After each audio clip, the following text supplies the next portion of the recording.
بسم الله الرحمن الرحيم، والصلاة والسلام على أشرف المخلوقين. كنتأسفو لداكشي اللي وقع في طنجة، غير ما يمكن ليناش نربطو العلاقة ديال السفينة والقضية الفلسطينية بهذا الحدث. لا، هذا الحدث تيرجع للتراكمات نهار تقتل فيه حسن نصر الله وكذلك زعماء حماس. من ذاك النهار بقاو هاد الناس شعلت فيهم العافية، تيقلبوا تيوجدوا فين غيلقاو شي فرصة باش يخرجوا فيها، يشعلوا فيها العافية وينتقموا. أما القضية الفلسطينية فعندهم كبابين للاسترزاق، لا أقل ولا أكثر.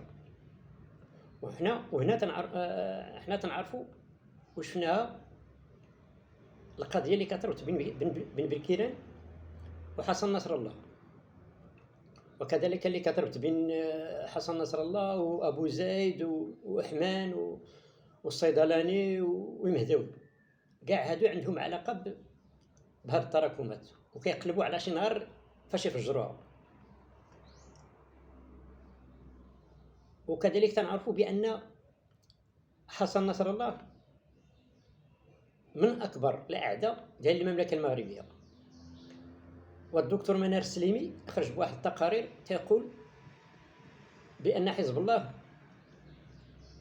بدعم من إيران هو الذي يمول البوليزاريو ماديا ومعنويا ولوجستيكيا.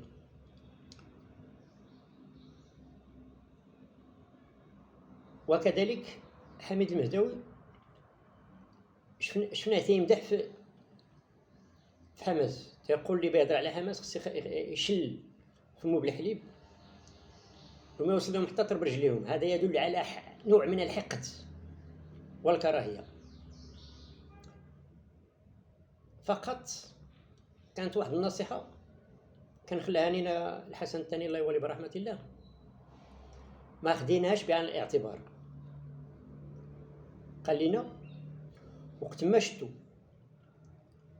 شي صديق ديالكم تيرافق مع العدو ديالكم خصكم تاخذوا منه الحيط والحذر، فإنهم تجمعوهما باش يشتتوا شملكم انتم. فرحم الله الحسن الثاني بواسع رحمته وأدخله فسيح جنته مع الصديقين والشهداء والصالحين وحسن أولئك رفيقا. والسلام عليكم ورحمة الله تعالى وبركاته.